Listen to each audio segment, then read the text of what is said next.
Okay, what's happening there? You guys ever seen anything like that before?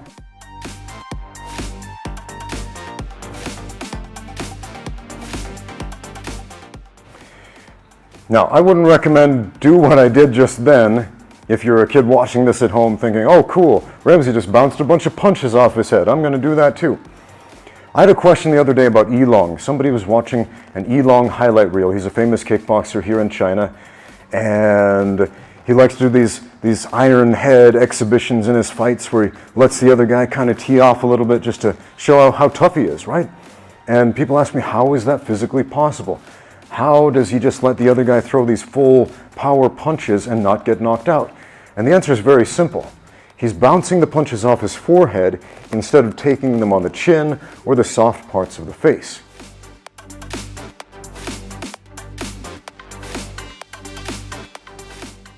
Now, I don't recommend you do this. However, I do recommend study the posture that Yilong uses when he bounces those punches off the forehead. Now, if I say posture, people usually stand up straight like a tin soldier like this with their chin sticking up, and this is terrible fight posture. Here's why. If I stand like this and Shao brings a straight punch to my head, boom, it's going to get me right on the chin or on the nose, boom, or on the eye or the other soft, vulnerable parts of the face, and I don't want that. I'm going to get hurt if I do that. Instead, I'm going to remember posture means a straight line between the top of my head, the neck, the spine, and the tailbone. So this is good posture, this is good posture, even this is good posture, even though the level is different.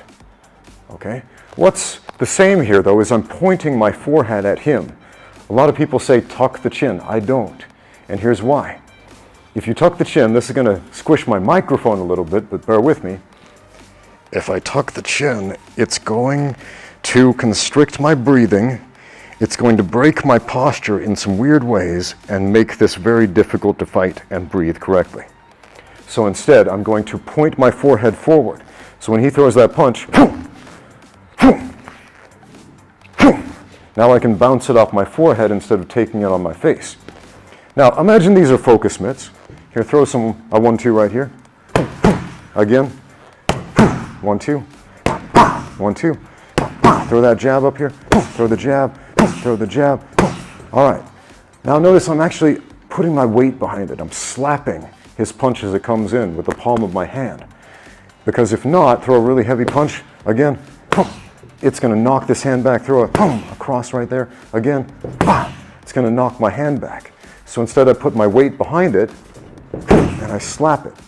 Now, I'm going to do the same thing with my forehead, so when it comes in, it's almost like headbutting it. Now this is your last line of defense. So instead of headbutting the punches, keep your guard up,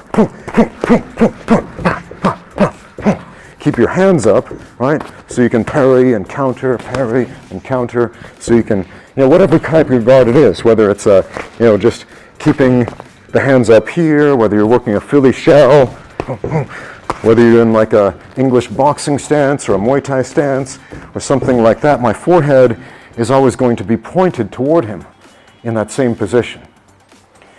Because when he's throwing punches, even if I've got the best of intentions, even if I'm trying to slip and move and parry and all this other stuff, here to throw some punches at me, some of them are going to get through eventually. Boom, see, that one got through. But because my head is down, it didn't get me in the vulnerable soft stuff, didn't get me in the chin, it got me up here on the forehead instead, right? If I'm bobbing and weaving, here, go and throw some punches at me. I'm going to miss some of those. Some of them might connect, and if they do, they're going to connect on the forehead instead of on the chin, okay? So this I wouldn't recommend. Go ahead, punch. Except for the posture. Keep your hands up, but keep your head in that same position, right? So if something does get through, now my head is in a safe position where the shield for my brain, the frontal bone, the forehead, is going to protect me. That's my last line of defense. So how do we make sure this happens instead of this? Take a close look at Yilong's posture. Notice how his head, neck, spine, and tailbone are aligned, with the power shooting up from the ground toward the forehead, so he's essentially able to headbutt the oncoming strike. Here's that same concept from a side view. Notice my head, neck, spine, and tailbone are stacked on top of each other. I'm framing into the floor with my feet so I can push my body weight into that strike. Which leads me to one of the most common questions I get asked, which is, Coach, how do I strengthen my neck? You can do a lot of weird stuff like this, or kickovers, or bouncing off the wall, or wrestling bridges, which I love to do. Kickovers on the wall, which are excellent. Elevated kickovers. So many types of kickovers, man. It's a great exercise, but I wouldn't recommend this to everybody.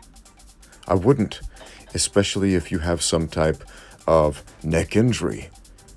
If you have a herniated disc or something like this could do some serious damage. It could exacerbate the problem.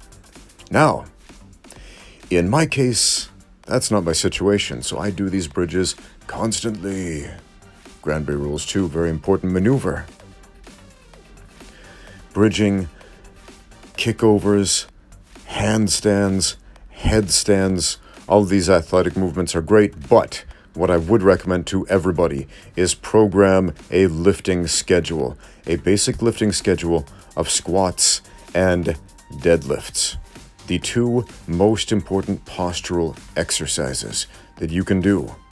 Squats and deadlifts will strengthen your neck in the most functional ways possible. And you might be thinking, well, hey, Coach, I'm not actually applying any pressure to my neck when I'm doing squats and deadlifts. Good. That's great. You shouldn't be. Especially if you're doing a low bar squat like this, right? Shouldn't be coming anywhere near your neck. That's great because when you reinforce postural strength without applying pressure to your neck, you're not going to injure your neck. Yeah, deadlifts are predominantly a posterior chain exercise, a back exercise, a leg exercise, but guess what's attached to that? Your neck. Your posture is your neck connected to your head, connected to your back, connected to your tailbone, connected to every muscle in your body. So do your deadlifts, and rack pulls like this are a great accessory lift for neck strengthening, posture strengthening. Now, if you're not into barbells and you want to bridge and do all this goofy stuff that I do, yeah, neck bridges, if your neck can tolerate it, are a great exercise. I do these every single day. Not a lot, just a few. About 10 forward, with the hands, without the hands. And then I kick over and I do the other side. Going backwards, bridging, just rolling back and forth, essentially looking up and down like I'm nodding my head yes and no, engaging my whole body, not just the neck, but the whole body, the core, the legs, the hips, the spine, all of it together. That's what postural strength is. It's your whole body working together. Next, we have the Restless Bridge, where we go from that handstand position, or headstand position, and then walk around in a circle. When you start doing this for the first time, you're probably going to flop flat on the floor on your back. That's fine. Just bridge up right where you are, bridge up, and then complete the maneuver.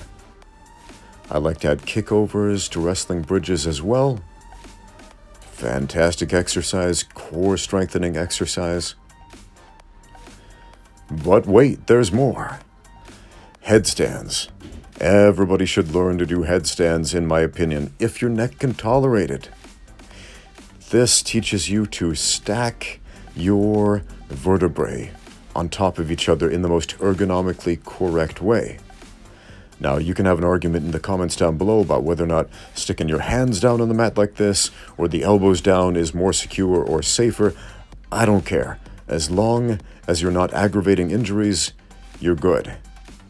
I have several videos about how to do this that very few people are watching. So if you want to know how do you do headstands, check those out. But more important than any of that stuff, make sure when you're training, you keep your fight posture in that correct position. Forehead forward, bones stacked on top of each other, in that ergonomically correct way, so that if and when you do receive a punch to the head, it's going to land on the forehead, not on the face, not on the nose, not on the chin. See, a punch to the forehead, you can survive that. A heavy hook to the jaw, not so much. That's a one-way ticket to Knockout City, if it's hard enough.